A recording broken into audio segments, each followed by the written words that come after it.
Guys, আসসালামু আলাইকুম। কেমন আছো তোমরা সবাই? আশা করছি অনেক ভালো আছো। তো ওয়েলকাম তোমাদেরকে আমার রান্নাঘরে। তো আজকে আমি তোমাদেরকে মজাদার একদম স্ট্রিট দোকানে মামাদের মতো চটপটি রান্না করে দেখাবো।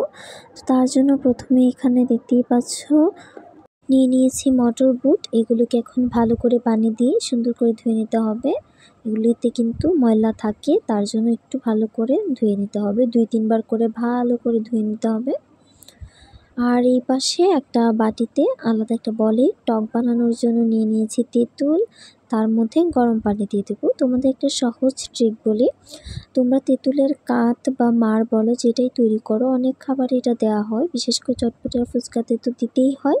তো এখানে তোমরা তেঁতুলের মধ্যে গরম পানি দিবে, তাহলে এটা করাটা মানে খুব সহজ হয়ে যায়, খুব দ্রুত তেঁতুলের কাঠটা বেরিয়ে আসে। আর একটা ডিম সিদ্ধ বসিয়ে দিলাম, চটপটিতে আবার ডিম না দিলে হবে।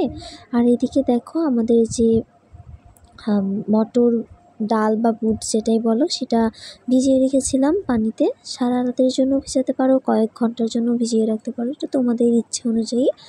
সিদ্ধ কম বেশি সময় আর কি ডিপেন্ড করবে তোমাদের ভিজিয়ে রাখা অনুযায়ী। তারপর সেটাকে একটা দুইটা সিটি বাজিয়ে ভালো করে সিদ্ধ করে নেব। আর এদিকে একটা না কয়েকটা আলু নিয়ে নিয়েছি, আলুগুলো ছিলে নিচ্ছি ভালো করে। এখানে তোমরা আলুটা দিবে, আলুটাও কিন্তু দিতেই হবে, না হলে কি আর চটপটি হবে বলো? অনেক মজাদার। এভাবে চটপটি বানালে একদম তোমরা স্ট্রিটের যে রাস্তার ফ্লেভার সেটা পাবে, একদম টেস্ট সেই দোকানিদের মতনই হয়, একদম দোকানের টেস্ট পাবে তোমরা। তো তারপর আলুগুলোকে এরকম একটু ছোট টুকরো করে কেটে নিব, যাতে খুব দ্রুত একদম সিদ্ধ হয়ে যায়। তো এখন তোমাদের এগুলো কিন্তু আলুগুলো ছোট করে টুকরো করে নেওয়া হয়ে গেছে।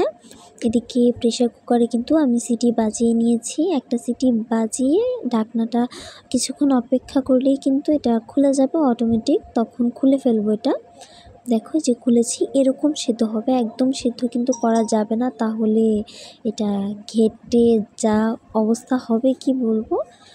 কিন্তু এরকম করে সিদ্ধ করবে, ঠিক আছে? তারপর এগুলো সিদ্ধ হয়ে গেছে এটা প্রায়, তারপর আরেকটু সিদ্ধ করতে হবে। তার জন্য এখানে আমি আলুগুলো দিয়ে দিব। আলুগুলো দিয়ে আবার ঢাকনা দিয়ে আরও একটা সিটি বাজিয়ে নেব। আর একবারে যদি সিটি বাজিয়ে ফেলো তাহলে কিন্তু এটা হবে না, তার জন্য আলুটা দিয়ে আবারও সিটি বাজিয়ে নেব। আর এদিকে শুকনো মরিচ নিয়ে একটু শুকনো খোলায় ভেজে নিচ্ছি। তোমরা চাইলে শুকনো মরিচ পুড়িয়েও নিতে পারো, যেভাবে ইচ্ছা সেভাবেই করতে পারো। আর এখানে দিয়ে দিয়েছি জিরা, আস্ত জিরা, এটাও একটু ভেজে নেব। এই আস্ত জিরা শুকনো মরিচটা এরকম করে দিলে একদম দোকানের ফ্লেভার আসে, তারপর রেডিমেড যে মশলাটা হয় সেটার ফ্লেভার আসবে।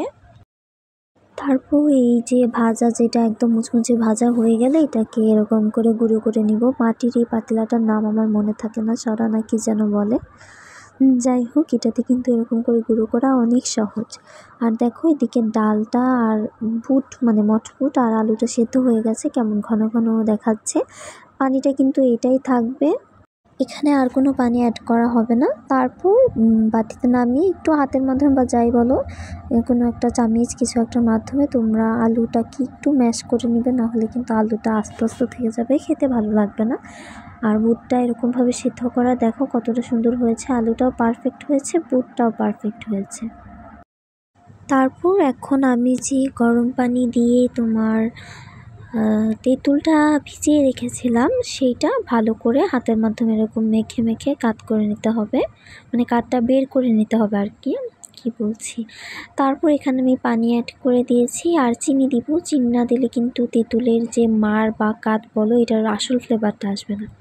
আর এখানে আমি যে মশলাটা অ্যাড করব বাহির থেকে কিনে, সেটা হচ্ছে রাঁধুনি রেডিমিক্স চটপটির মশলা। এটা অ্যাড না করলে আবার সেই যে দোকানিদের ফ্লেভার সেটা কিন্তু খুব কম, মানে একটু কম আসবে। চেষ্টা করবে এটা অ্যাড করার, এটা অ্যাড করলে খুব মজার হয়। তারপর হোমমেড যে মশলাটা সেটাও অ্যাড করে ফেলবো এখানে। হোমমেড মশলাটা আরও দুর্দান্ত স্বাদটা বাড়িয়ে ফেলে। এখন তেঁতুলটার সাথে ভালো করে এটা মিক্সড করে নিতে হবে একদম সুন্দর করে। এখন এই বুটের মধ্যে আমি অল্প পরিমাণে, মানে অল্প বেশি যে যেরকম খাও আর কি, পেঁয়াজ কুচি দিয়ে দিয়েছি। তারপর দিয়ে দেবো ঝাল ঝাল হওয়ার জন্য কাঁচামরিচ কুচি, তার সাথে সুন্দর ফ্লেভারের জন্য দিয়ে দেবো ধনিয়ার পাতা, ধনিয়া পাতা কুচি আর দিয়ে দিব শসা কুচি। শসাটা এরকম ছোট ছোট করে কিউব কিউব করে কেটে নিয়েছি, এটা দিয়ে দিলাম। আর তারপর আবারও সেই হোমমেড মশলাটা, আমি কিন্তু বলতে ভুলে গেছি এখানে হোমমেড মশলা অ্যাড করার জন্য অল্প আবার সাইড করে রেখেছিলাম। সেই হোমমেড মশলাটা এখানেও দিয়ে দিলাম। তার সাথে রাঁধুনি যে রেডিমেড চটপটির যে মশলাটা আর কি, রেডি যে মশলাটা, সেইটা এখানে আমি আর একটু 2 টেবিল চামচের মতো নিয়ে, এটা অনেক বড় চামচটা দিয়ে দিলাম। তারপর আর কি এটা একটু ভালো করে মিশিয়ে নিয়েছে চটপটির সাথে। আর এখানে ফুচকা ভেঙে নিলাম আমি।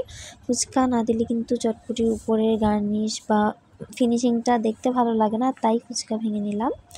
এখন ফুচকাটা চটপটির প্লেটের উপর দিয়ে দিব আর তার সাথে গ্রেট করে রাখা ডিম। তো বন্ধুরা, কেমন লাগলো তোমাদের আজকে আমার এই পুরো ভিডিওটা? আশা করছি ভালো লেগেছে। ভালো লাগলে like, comment, share and subscribe করে পাশেই থাকবে। তো দেখো বন্ধুরা, তোমরা অবশ্যই এটা ট্রাই করবে। তো তারপর আমি এখানে গ্রেট করা ডিম আর এটা তো দিলামই, আর তেঁতুলের যে কাতটা বানিয়েছিলাম সেটা উপর দিয়ে এরকম করে গার্নিশ করে দিয়ে দিচ্ছি। দেখো কতটা লোভনীয় লাগছে, একদম স্ট্রিট দোকানে যে চটপটিগুলো হয় দেখতে ঠিক সেই রকম হয়েছে, আর খেতে একদম দুর্দান্ত হয়েছিল। আমি তোমাদেরকে বলবো এরকমভাবে চটপটি ট্রাই করে দেখো। তো বন্ধুরা, তোমাদেরকে অনেক ধন্যবাদ এতক্ষণ আমার এই পুরো ভিডিওটা না টেনে দেখার জন্য। তো গাইজ, সকলে ভালো থাকবে, সুস্থ থাকবে। আল্লাহ হাফিজ।